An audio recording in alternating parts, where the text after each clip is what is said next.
En fait, il y a un relatif consensus, bon, à l'exception près d'Interlon, sur le fait qu'il faille impliquer le secteur privé si on veut contribuer à résoudre ce problème de santé publique qu'est la malnutrition, et qu'aujourd'hui les conditions sont finalement assez dures vis-à-vis du secteur privé, trop dures, pas assez incitatives pour que le secteur privé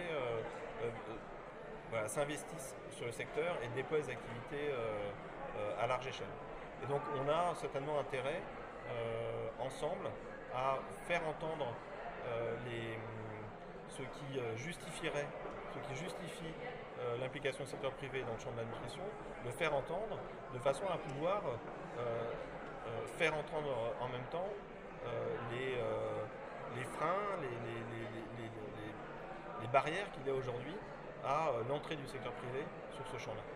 Ils sont nombreux, ces freins sont nombreux et on doit sans doute se mobiliser collectivement, là, suite à cette table ronde, collectivement pour arriver à faire évoluer le regard qui sont portés notamment dans les structures internationales de réflexion internationale, le regard porté sur le secteur privé sur ces questions. For me, it's most important that we speak to each other, the different sectors, and we come to a common language. And this language is required to determine common goals for improving nutrition. Because it is a win-win situation for all the different stakeholders when we address malnutrition and prevent it.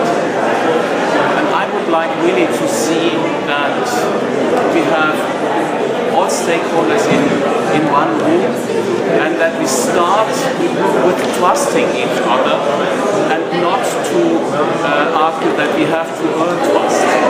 That was my first approach to improve malnutrition in the developing countries. Il y avait une ouverture de la part des différents participants pour reconnaître également les limites de l'approche produit.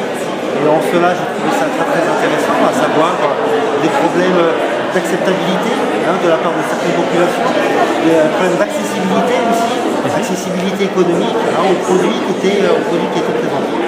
Donc j'ai trouvé que le climat, c'était un climat de dialogue, d'ouverture, et en cela j'ai trouvé ça très intéressant. Après, les questions ont été surtout axées sur le comment.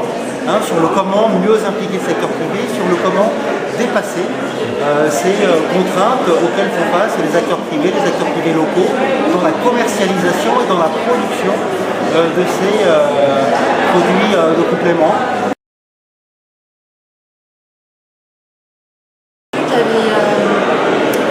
Des expériences très concrètes de développement du secteur privé local qui peut contribuer à une amélioration de la nutrition. Ils sont très mal connus au niveau international. Je regarde des choses par un lieu, disons, au niveau international, et j'entends parler de beaucoup de choses de la part des grosses entreprises qui polarisent pas mal de débats parfois. Les expériences dont j'ai entendu parler aujourd'hui, ça m'éclaire complètement sous un autre jour sur la richesse aussi du tissu entrepreneurial local, la diversité des expériences et la complexité de ces expériences. On a entendu, et ça fait sens bien entendu, il faut échouer avant que ça marche, on a besoin d'un cadre qui nous aide mais qui ne soit pas trop contraignant, tout est dans la nuance. Donc je retiens un débat qui puisse être, ou un sujet qui est beaucoup plus nuancé que ce que j'entends d'habitude au niveau international. Alors, je pense qu'une prochaine fois, il serait intéressant une fois ce qu'on a fait aujourd'hui un panorama et qu'on a vu qu'il y a un certain consensus, en fait d'arriver à rentrer peut-être plus dans le détail du coup des freins principaux et de ce sur quoi on veut faire porter collectivement un plaidoyer pour les lever. So next time I would certainly like to discuss more in depth how we can work more effectively together, because we have not yet determined the ground rules for engagement, and all stakeholders come with some kind of burden. The private sector has an interest in having a sustainable business. The public sector has an interest in providing the public good to its people. And I firmly believe we have to discuss how we can bring that together. The profit interest in a sustainable business and the interest of the public sector in having a prosperous and healthy population.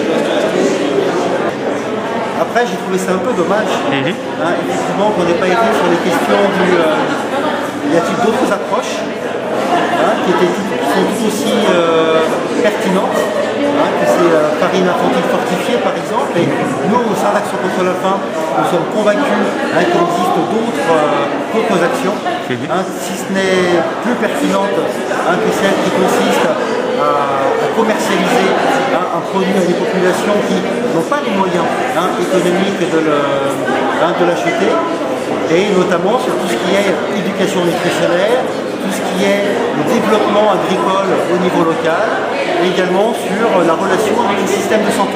Lorsqu'on parle de malnutrition aiguë sévère, il y a effectivement une efficacité des produits nutritionnels qui sont proposés lorsqu'ils sont couplés à des protocoles de soins, lorsqu'ils sont couplés également à des visites régulières, soit au niveau du centre de santé, soit au niveau des communautés.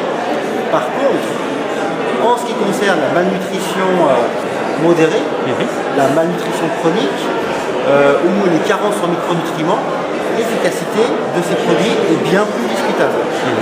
Donc moi j'aurais aimé et j'aimerais que lors d'une prochaine table ronde, on puisse effectivement discuter de l'impact de ces produits sur la prévention de la malnutrition ou sur la réduction de cette malnutrition. Il y a plusieurs éléments